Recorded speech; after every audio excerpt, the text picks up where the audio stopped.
ازيكم عاملين ايه الاخبار؟ النهارده هنعمل مع بعض السجق القمر على طريقتي. تعالوا بقى نشوف الطريقه الحلوه دي وهنشوف احلى سجق ممكن تعملوه في البيت. عموما ان شاء الله هنعمل مع بعض كده في فيديو جاي السجق ازاي نعمله في البيت ذات نفسه، يعني السجق بقى بلحمته بالهاك بتاعه بكل حاجه.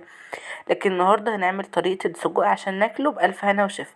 تعالوا بسم الله نعمل أحلى سجق، وأحلى سجق بناكله والله فعلا طول ما فيه لمة. يمكن من الأكلات اللي الواحد بيحب ياكلها سندوتشات مع ناس بيحبهم كده، وناس لمة وهكذا بقى.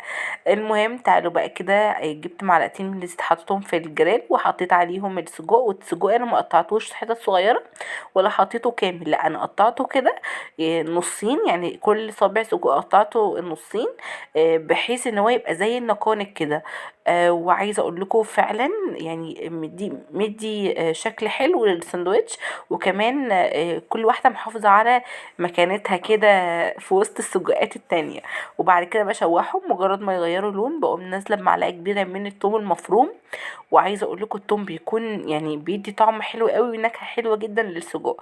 بعد كده بشوح ده وانزل بالبصل المتقطع جوليان شرايح وبرضك بشوحه. وبعد كده بنزل بقى بشويه فلفل الوان كده على مزاجك متقطعين جوليان برضك. عايزه اقول لك بيبقوا حلوين قوي قوي في السجق.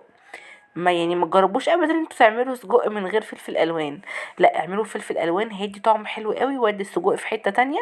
وكمان هتستفادوا بالخضار بقى اللي مع اللحمة وهكذا بقى. يعني مش هقدر اتكلم اكتر من كده، اكيد انتوا فاهمين كل المعلومات، اكيد انتوا عارفين وفاهمين كل المعلومات دي. بقلب كل ده مع بعضه وزي الفل قوي.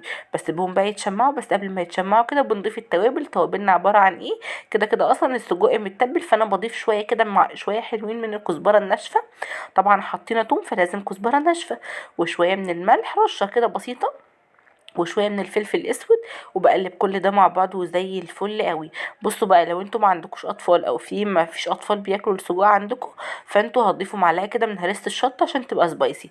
لكن بقى لو في اطفال فبلاش هريسه شطه. او ممكن قرن سبايسي كده بيبقى تحفه قوي. عملنا بقى شويه سلطه الطحينه العظمه دول. عملنا الطحينه بكذا طريقه، وكل طريقه للطحينه او كل اكله معينه كده بنعمل جنبها طريقه طحينه مختلفه. يعني مثلا عندي طريقة الطحينة مع المشويات والسجق واللحوم غير طريقة الطحينة اللي جنب الأسماك وهكذا بقى. فاحنا عملنا مع بعض كده طرق كتيرة للطحينة، ارجعوا لها. احط لكم لينكات ان شاء الله في الديسكريبشن بوكس. بنعمل بقى كده سندوتشات عيش بلدي بقى كده فريدي، يحط يعني ايه اقسميه كده بالنص او دخلي كده العيش واعملي ايه السندوتش اللي احنا بنشتريه من بره ده شكله يعني. واعملي احلى سندوتش سجق بالطحينه بيبقى تحفه قوي. وعايزه اقول لكم بقى يعني عظمه وحاجه عاملاها في البيت ونظافه وطعم. يعني مش قادره اوصف لكم حلو ازاي. جربوا الطريقه وان شاء الله تعجبكم جدا. اشوفكم على خير في رعايه الله في فيديو جديد. مع السلامه.